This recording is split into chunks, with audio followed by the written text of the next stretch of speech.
এভাপোরেটর জেট-এলডির ভিতরের টিউব কিভাবে ট্যাকিং দেওয়া হচ্ছে এই ভিডিওটি দেখতে পারবেন। তো আপনারা দেখতে থাকুন এভাপোরেটর জেট-এলডির কাজের কিছু অংশ ট্যাকিং দেওয়ার ভিডিও। প্রিয় দর্শক, আসসালামু আলাইকুম। আমার এই নতুন চ্যানেলে বিভিন্ন ধরনের ফেব্রিকেশনের এবং ইন্ডাস্ট্রিয়াল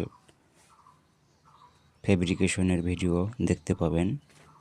আমি ইটিপি, ডাব্লিউটিপি, এসটিপি, আরও, জেট-এলডি, এভাপোরেটর, ড্যাফ এবং ওয়াটার ট্রিটমেন্টের বিভিন্ন প্লান্ট প্রজেক্ট তৈরি করে থাকি ইনোভেটিভ ইঞ্জিনিয়ারিং অ্যান্ড টেকনোলজি কোম্পানির অধীনে।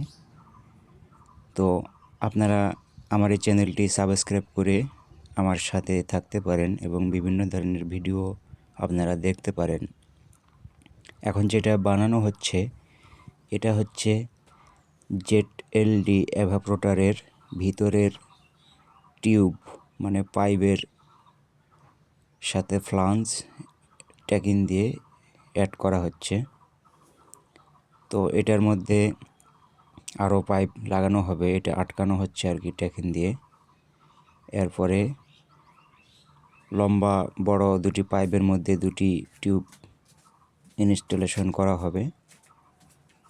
তো আমার ক্যামেরাম্যান না থাকায় বিস্তারিত ভিডিও করতে পারি না, হেল্পার দিয়ে মাঝে মধ্যে একটু করে ভিডিও করি। তো আপনারা আমার এই ভিডিওটি দেখতে থাকুন। ভিডিওটি ভালো লাগলে লাইক কমেন্ট করতে পারেন আর সাবস্ক্রাইব করবেন অনুগ্রহপূর্বক। ধন্যবাদ ভিডিওটি দেখার জন্য।